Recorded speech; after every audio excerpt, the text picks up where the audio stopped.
La parole est à Monsieur Frédéric Cabrolier.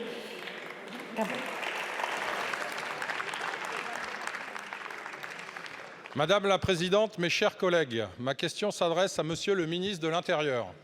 Ce samedi, des incidents graves se sont produits dans le Tarn lors de la manifestation contre l'autoroute A69 Castres-Toulouse. Plusieurs centaines d'individus radicaux cagoulés et casqués ne se sont pas contentés de dégrader deux entreprises du BTP avec des camions brûlés. Ils s'en sont pris également aux sapeurs-pompiers qui intervenaient sur le lieu des incendies, à un vigile d'une des deux entreprises de BTP et aux forces de l'ordre avec des mortiers et des pierres. J'en profite pour saluer le travail des policiers et des gendarmes présents sur le site et apporter notre soutien aux 6 gendarmes et policiers blessés ainsi qu'aux responsables et salariés des entreprises prises pour cible.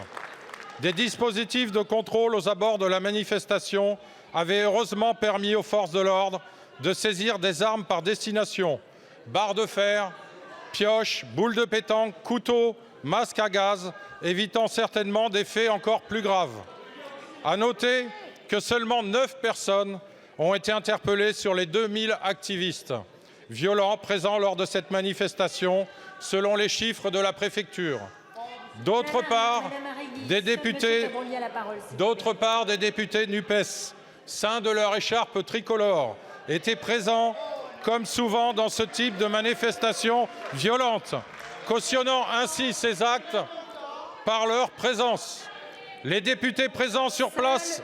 Seul monsieur le député a la parole, s'il vous plaît. Les députés présents sur place ont minimisé ces violences, affirmant que la manifestation avait été pacifiste, tout en refusant de parler de violence, mais de dégradation.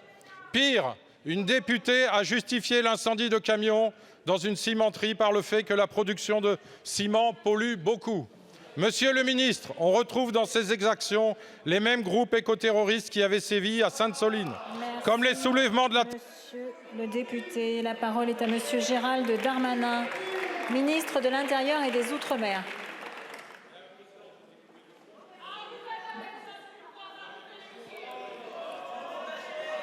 Monsieur le ministre a la parole. Merci Madame la Présidente, Mesdames et Messieurs les députés. Monsieur le député, après le ministre en charge des Transports, je veux moi aussi rendre en effet hommage aux policiers, aux gendarmes, aux sapeurs-pompiers et à Monsieur le préfet du Tarn qui a, je crois, très bien su répondre effectivement soit aux manifestations qui se sont déroulées en dehors de leurs déclarations, mais aussi lors des 5000 personnes manifestantes, aux 500 personnes particulièrement violentes. Cela avait été annoncé par le collectif des soulèvements de la Terre. Vous en avez fait référence.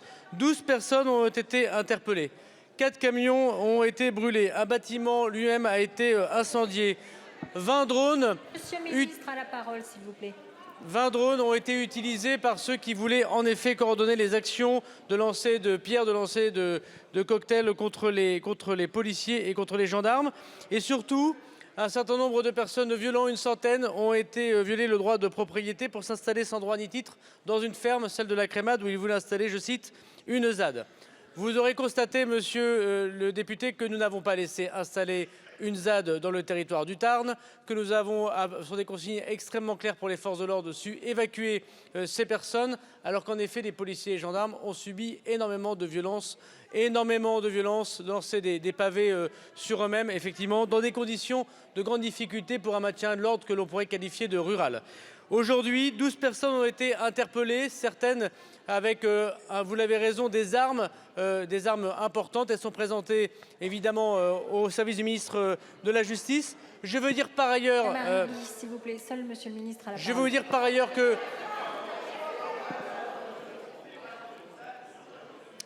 Le travail du ministère de l'Intérieur n'est pas de juger de la qualité de tel ou tel projet d'infrastructure, mais d'appliquer les décisions de justice lorsqu'elles ont été rendues. Et c'est grâce d'ailleurs à l'autorité des magistrats que l'opération a été mise en place. Nous devrions respecter un tantinet le droit, me semble-t-il, lorsqu'on est élu, lorsqu'on est parlementaire. Et je veux redire ici, aucune ZAD ne sera constituée tant que je serai ministre de l'Intérieur.